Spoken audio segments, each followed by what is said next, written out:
Fala nação, tudo beleza? Antes de começar o vídeo, queria só pedir a vocês que curtem o nosso conteúdo, que façam algo bem importante que vai nos ajudar muito, que seria se inscrever em nosso canal, ativar o sino para não perder nenhuma novidade, deixarem um like para o YouTube entender que vocês curtiram o vídeo e querem continuar recebendo conteúdo como esse, e por fim, que vocês comentem também o que vocês acharam. Isso vai contribuir bastante para o crescimento do nosso canal e para a gente continuar trazendo conteúdo de qualidade para vocês. Feito isso, vamos pro vídeo. De Flamengo tem declaração do Rodrigo Tostes, que é o VP, vice-presidente de finanças do Rubro Negro, falando sobre a situação, o presente, o futuro, o que pode acontecer com o fim da pandemia. Tomara que chegue logo, né? Olha aí, ó, vice-presidente de finanças. Pagamos todas as contas em dia e investimos 110 milhões de reais aproximadamente em direitos de atletas, que a gente vem adquirindo ao longo do tempo. Investimos 100 milhões de reais, pagamos as contas em dia. E ele continua, ele complementa numa entrevista ao canal do Veni Casagrande. Deixamos de receber 75 milhões de reais que acreditávamos que podíamos receber em funções dos problemas da pandemia. Mas, mesmo assim, terminamos o primeiro semestre com 35 milhões de reais em caixa, disse o Rodrigo Tostes, vice-presidente de finanças do Flamengo, é o homem da grana no Flamengo, cada vez mais forte dentro de campo e fora dele também, como diz o vice-presidente, apesar dos problemas da pandemia. Ou seja, com a volta do futebol, vamos dizer assim, com a volta da torcida, com o fim da pandemia, a gente torce que esse momento chegue o quanto antes. Tá difícil, mas tomara que chegue logo. A tendência é o Flamengo abrir distância, ficar ainda mais forte em relação aos adversários. Como que você vê tudo isso, professor? Esse aporte todo mundo vai ter, né? Todos os outros clubes estão contando com essa volta. A diferença, esse gap positivo, claro, do ponto de vista do Flamengo, essa distância, o Flamengo já tem hoje por tudo isso que a gente fala aqui. Pela boa administração, pelo saneamento das contas na hora certa. Vale lembrar que o torcedor rubro-negro pressionava por títulos quando tinha só a solitária Copa do Brasil. Lembra, na administração do Bandeira, quanto se pressionava? Eu era abordado por rubro-negros no metrô que falavam para mim, eu quero é título, professor. Eu falava, calma, meu filho, que os títulos chegarão. E essa cartilha, o Flamengo seguiu muito bem, de uma maneira que nenhum outro clube do Brasil seguiu. O Palmeiras está numa situação confortável por motivos outros. Primeiro o Paulo Nobre, depois a Crefisa. O Atlético Mineiro também tem lá o seu mecenato. Agora, modelo de gestão de clube de futebol, me agrada muito esse do Flamengo. Ele me parece sustentável, que foi o que eu acabei de cobrar sobre o Corinthians, né? Essa sustentabilidade do Flamengo me agrada. A diferença está aí, Abel. Quando entrar a bilheteria, vai entrar para todo mundo, e a diferença vai ser justamente nisso que o Flamengo já tem. Gostei dessa aqui, ó. Vai ficar ainda mais malvadão com o fim da pandemia, Breler? Porque aí tem dinheiro do marketing, patrocínio, o Maracanã sempre cheio. É óbvio que o Palmeiras também lota o seu estádio quando tiver a volta das torcidas aos estádios. O Galo com esse time vai ter casa cheia sempre, principalmente jogando no Mineirão ou quando tiver o seu estádio mais para frente. O Flamengo, ele lota o estádio jogando no Rio de Janeiro, jogando fora, jogando em Brasília, jogando no Nordeste, e a gente sabe que arrecada demais, né, com bilheteria também. A tendência é aumentar, a diferença ou não? O que você acha? Todos os clubes foram muito prejudicados pela pandemia. O Flamengo é um deles. Por mais que estivesse organizado, que tenha fôlego financeiro, o Flamengo foi muito impactado, né? Você perde receita com sócio-torcedor, você perde receita de bilheteria, a operação do estádio. O Flamengo hoje, com volta de público parcial, não pode jogar no Maracanã ainda, precisa se deslocar para outros lugares. Então tem um impacto muito severo, mesmo sendo um clube organizado. Mas os clubes que atingiram esse patamar de organização conseguiram atravessar a crise, uma crise que ainda não acabou, de forma um pouco mais suave. Então é o caso do Flamengo, É o caso do Palmeiras, que precisou até dar uma freada nos investimentos no time para conseguir segurar a onda, para manter a casa em dia. Então, o caso até do próprio Fortaleza, que havia se organizado muito antes e agora está colhendo frutos. O Red Bull Bragantino, pelos investimentos que começou a fazer antes da pandemia. Então,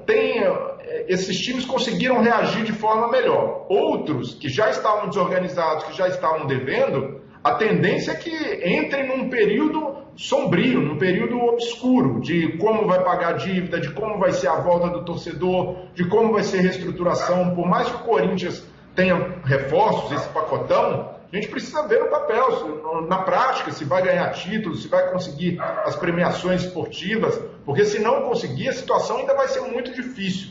E o Flamengo tem esse lado, esse respiro, consegue, mesmo num momento complicado, um momento até na economia mundial muito difícil, reagir, ter fôlego e até olhar para frente com capacidade de fazer mais investimentos. Já fez agora, trazendo o Kennedy, trazendo o Andréas Pereira, buscando reposição para o Gerson, e tem capacidade, né, a forma de que o Flamengo consegue mobilizar seu torcedor, por ser o time mais popular do país, de reagir melhor que os outros. Então a tendência, Abel, não só do Flamengo, mas esses outros times que estão organizados, é que eles abram vantagem, que eles continuem nesse caminho de organização, e os outros que têm dívidas altas ainda precisam chegar nesse estágio que o Flamengo chegou.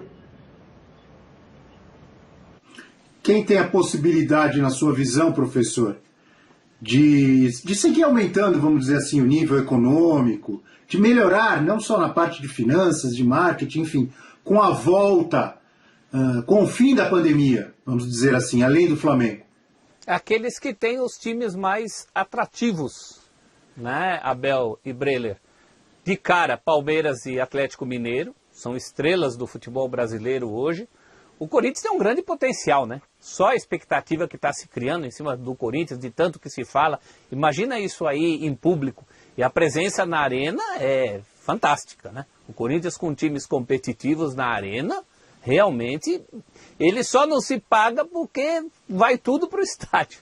Mas nos últimos anos, mesmo com times menos atrativos, chamou muito público. Então são esses, é quem tem espetáculo para oferecer. Quem tiver espetáculo para oferecer vai largar na frente nesse sentido. Eu acho que são esses times já consolidados, Atlético e Palmeiras, fora o Flamengo, e aí o Corinthians como um emergente.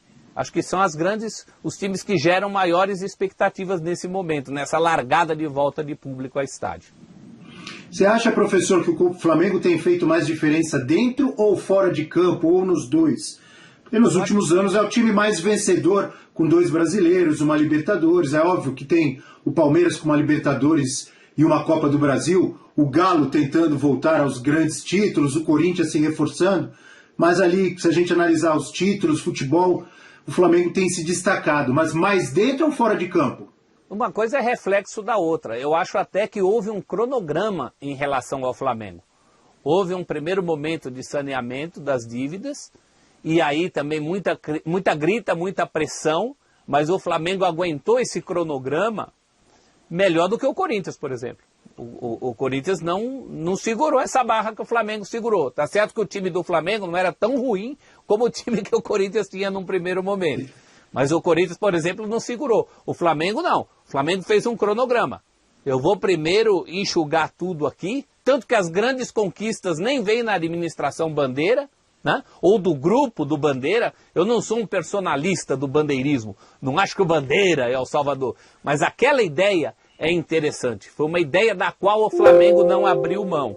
Então uma coisa é consequência da outra, Abel. Hoje, claro que sobra mesmo é em campo, mas está sobrando em campo porque lá atrás prestou uma atenção nas planilhinhas que, sinceramente, até hoje no futebol brasileiro, eu nunca vi nenhum outro clube fazer isso.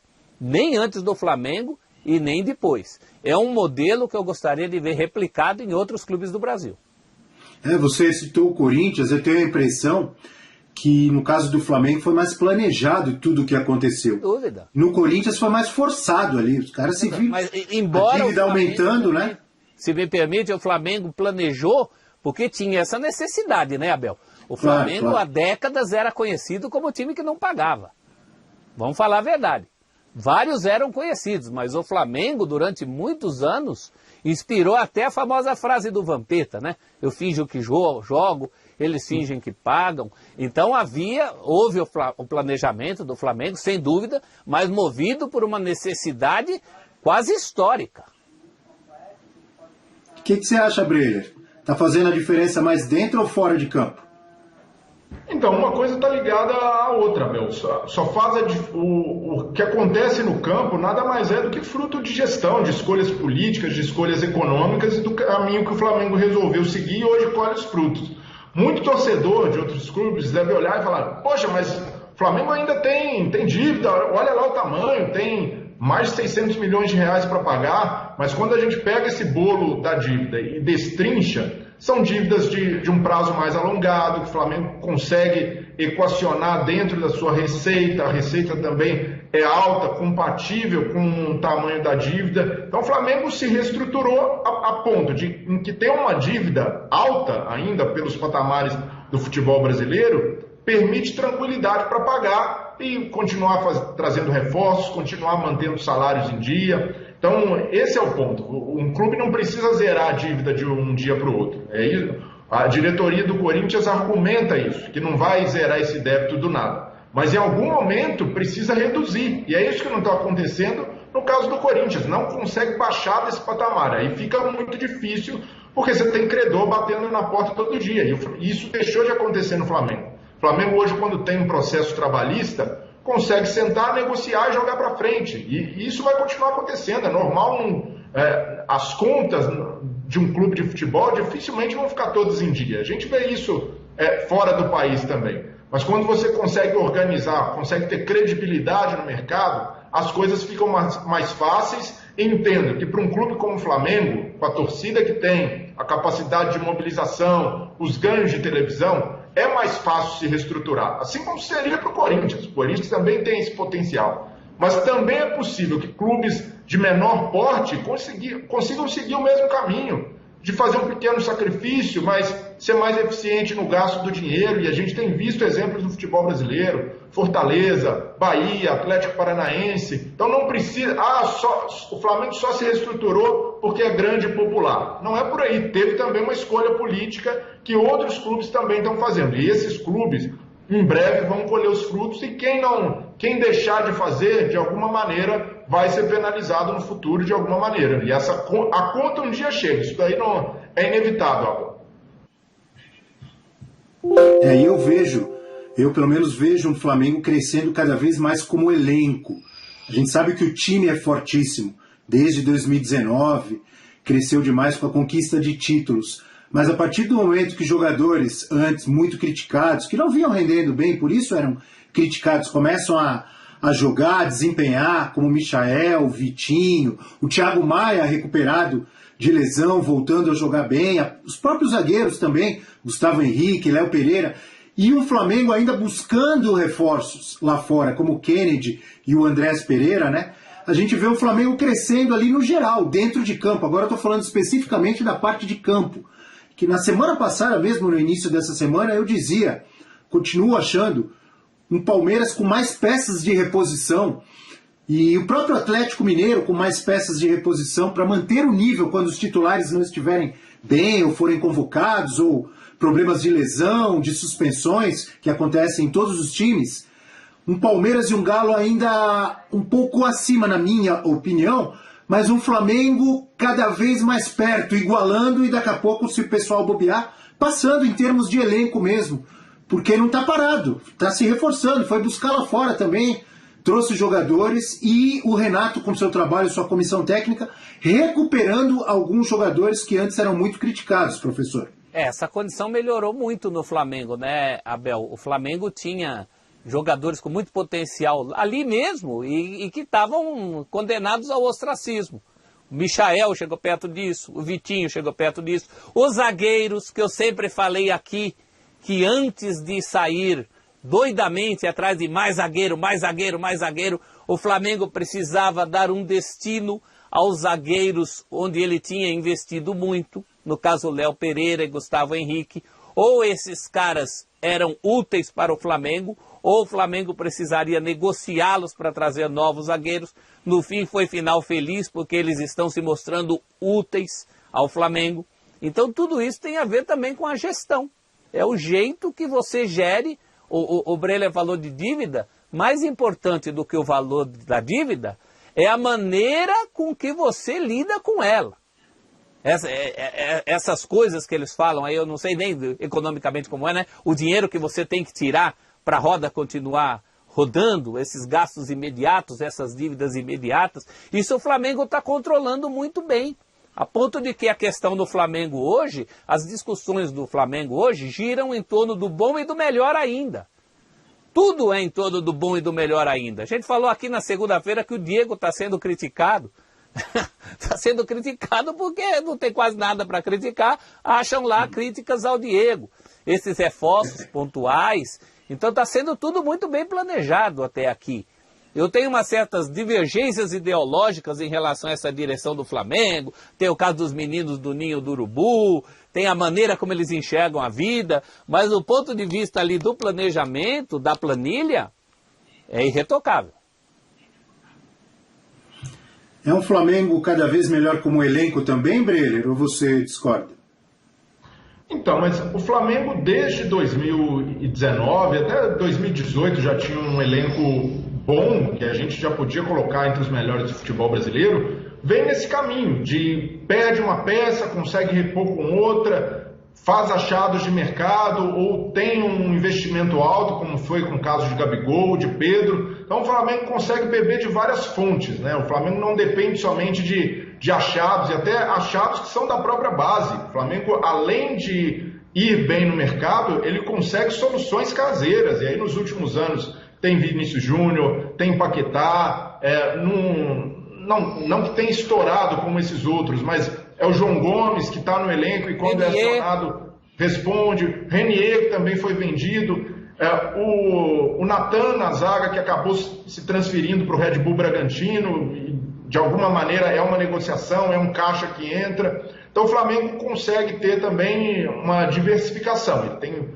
fontes de receita que o permitem fazer investimentos constantes no elenco. Então, até hoje, o patamar que o Flamengo chegou, o torcedor não vai aceitar mais um elenco meia-boca, como tinha em 2013, entre 2013 e 2015. O torcedor vai sempre querer um bom time, um time em que consiga enxergar perspectivas de título, e o Flamengo tem condições para isso, porque se estruturou para tal. Mas é preciso deixar bem claro que esse trabalho de olhar para a dívida com muito cuidado, de não dar um passo maior que a perna, precisa ser permanente. E isso a gente tem visto na gestão do Flamengo como um todo, né? Antes, primeiro com o Bandeira de Melo, agora na gestão Landim, o Flamengo tem tido cuidado em algumas negociações para não esticar demais a corda, não dar um passo falso, não derramar dinheiro, um caminhão de dinheiro no mercado, porque sabe que ainda assim essa dívida inspira cuidados. Não pode, de repente, perder a mão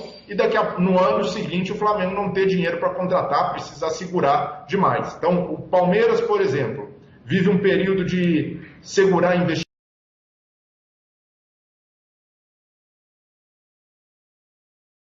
E foi isso, meus queridos amigos. Se você gostou deste vídeo, deixa o like, comenta, se inscreve e ativa as notificações. E nos vemos no próximo vídeo.